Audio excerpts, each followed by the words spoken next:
Morning. Morning. Danny's settled with a sitter, and I got some things to do before Alison's hearing, so... Well, I think you're feeling kind of weird about what happened last night. You can sort of admit it to me, and then you don't have to sneak out. I wasn't sneaking out, and what was weird about channeling your missing husband? That happens every day. I'm talking about that kiss.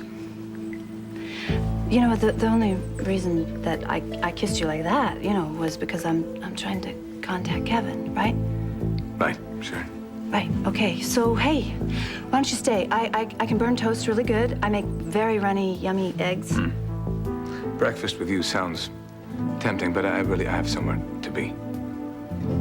Okay. Okay. Okay.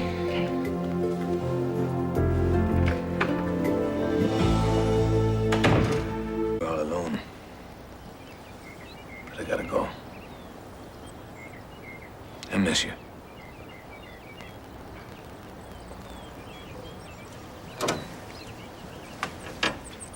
Hey, I thought I'd find you here. I was just telling Lambert about, you know, all the gossip. You know how she gets. Oh, yeah, she loves all the gossip. And probably just right about now, she would be giving you hell for hanging out with me, telling you, you know, stay away from Lucy. I'm nothing but trouble. I think she'd want me to help you find Kevin. But I don't think she would have wanted me to kiss you. I told you it's forgotten. Not by me. I sort of crossed over the line, didn't I? I mean, you were just trying to help me, and I practically took your finger and stuck it in some sort of supernatural lightning rod when you're still going through all of this. You're trying to find the one you love. I would have done exactly the same thing.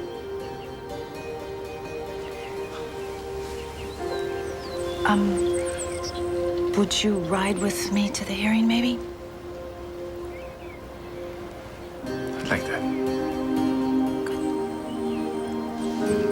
Let's go. Yeah.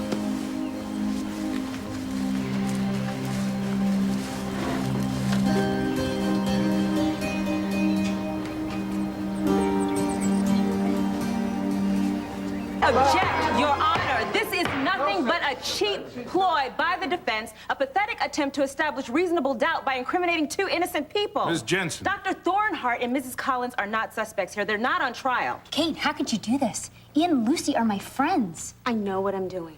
No, you don't. You're not doing anything anymore because you're fired. Order. This court will come to order. What on earth is going on? This hearing has turned into a three-ring circus with Alison's lawyer as the ringmaster. Your Honor, please, I would like you and this courtroom to know that I do not agree with the accusations that my lawyer is making, and as of right now, you are dismissed. I'm sorry, Miss Barrington. I cannot allow you to discharge counsel in the middle of a hearing. But, Your Honor, she's trying to blame Lucy and Ian, and they haven't done anything. Miss Barrington, what you do after court is adjourned is up to you. Right now, we'll get on with these proceedings without any further interruptions. If this was a jury trial, I'd be holding half this room in contempt.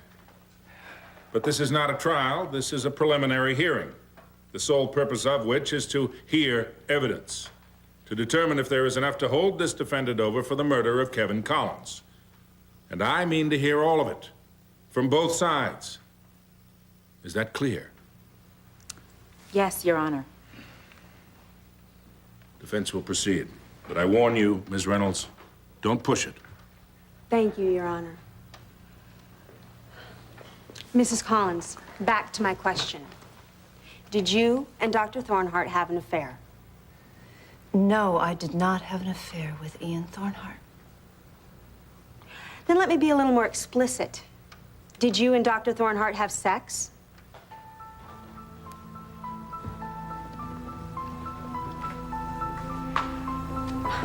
Mrs. Collins, answer the question, and I remind you that you are under oath. Did you and Dr. Thornhart have sex?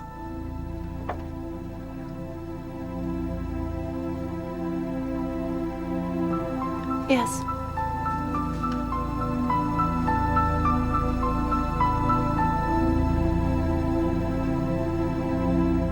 So So it's true, you and Dr. Thornhart are lovers. No, it happened one time before I was married. And Kevin, who I love very, very much, who I never stopped loving, forgave me. Maybe he shouldn't have, but he did. And so we got married, and we have lived very happily ever since. And since that day, Ian and I have just been friends, that's all. Very good friends, it would seem. What is that supposed to mean? Dr. Thornhart moved in with you right after your husband disappeared, didn't he? I object. Irrelevant. Overruled. You may answer. Ian was in Ireland, and I called him because I was very worried. I was having Just strange... answer the question. Did Dr. Thornhart move in with you right after your husband disappeared? Yes, Yes, or no? he did, but I can explain why. Dr. Thornhart's wife, she died recently, didn't she? What are you doing? Are you trying to insinuate that maybe we had something to do with her death? I am merely trying to understand the circumstances surrounding your husband's disappearance. I know exactly what you are trying to do.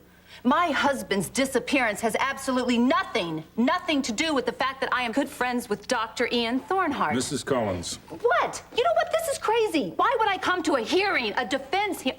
I volunteered to testify for the defense. Why would I do that if I had done something as ridiculous as she is trying to make it sound? And every single person in here knows I've come to them and said, my husband is still alive. I'm desperately trying to convince everybody as such. Mrs. Collins, if you can't control these outbursts... Why don't you control her? Don't you understand what she's doing? She doesn't care about the truth, do you? I've seen your kind before. You want to dig up any dirt you can on anybody and smear their reputation through the dirt as much as you can because you want to win. You don't care about helping Alison here. You care about your career and your big, self-indulgent, inflated ego, don't you, Kate? No further questions, Your Honor. Wait a minute. I have a lot of questions for you, as a matter of fact. That will be all, Mrs. Collins. You may step down. No, I want you to take care of her and let her explain I herself. said step down, or I will have no choice but to have you forcibly removed. Fine. Okay? Fine.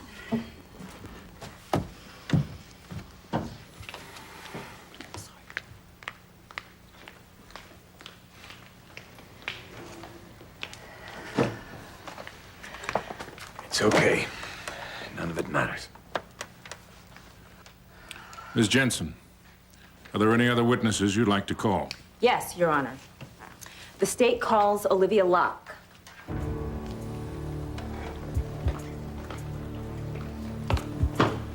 So when do the lies start?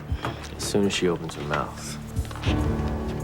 You do solemnly state that the testimony you shall give this court will be the truth, the whole truth, and nothing but the truth, so help you God? I do.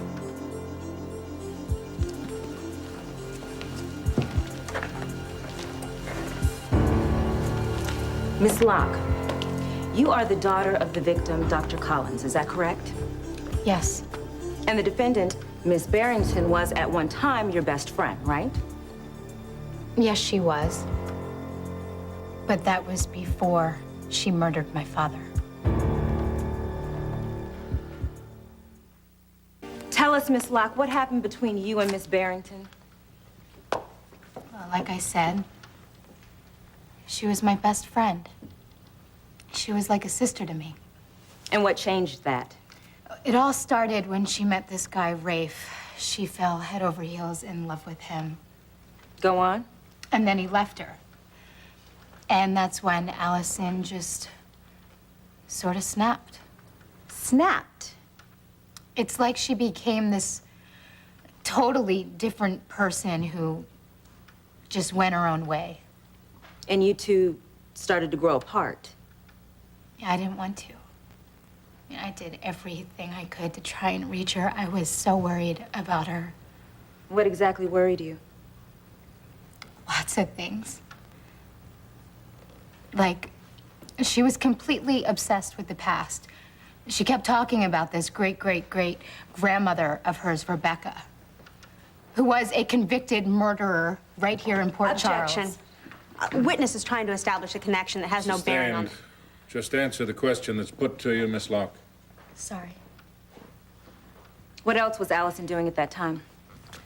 Well, she opened a candle shop because that's what Rebecca had done, and she started dabbling in witchcraft because Rebecca did that too. Objection.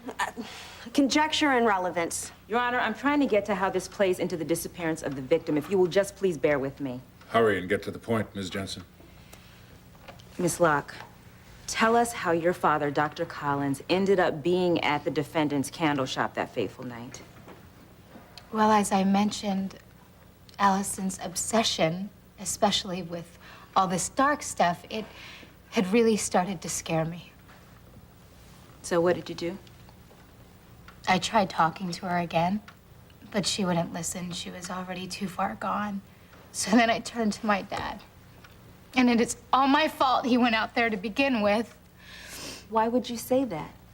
He knew how concerned I was. Because of all the dangerous stuff she was fooling with, he wanted to protect me. And not just you. There had been an incident with a poisoned candle. Yes. And he was worried that more people were going to get hurt. And the truth is, I think he was even a little afraid for himself going out there that night. Afraid of Allison?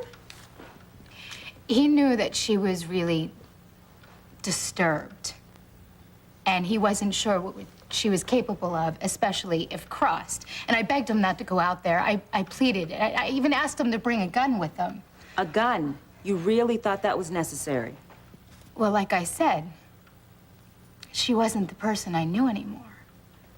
She was all mixed up in black magic and evil things. I didn't put anything past her. So he insisted on going out there, unarmed?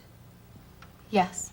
That's a lie! This is all Barrington. lies! What are you doing? Ms. Reynolds, you will get your client under control. It's because you killed my father, Allison. Look, Lucy, I'm sorry. I know you don't believe he's This dead. court will come to order. But look at what she's doing. The only way even her own lawyer can try and defend her is by pinning the blame on someone else. On you, Lucy. Libby, you're wrong. Please don't fall for her act. She'll do or say anything to get herself off. She is not your friend. Miss Locke, that She's a is killer. enough. Nothing but a cold-blooded killer. I said that is enough. If I may approach the bench. No, you may not. I've heard all I need to. These proceedings are adjourned pending my ruling.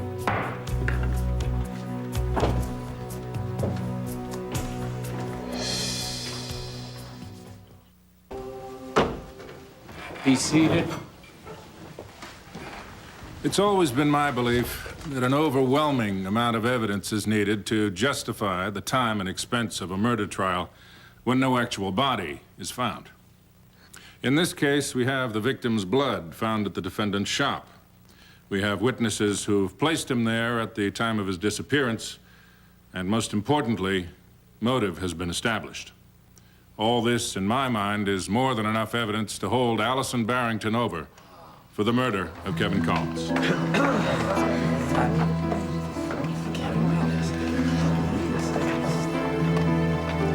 How can there possibly be overwhelming evidence? Doc is not dead. He's alive, and he's out there waiting for us to find him. I can feel it. I know it. I can feel it. Lucy! Help!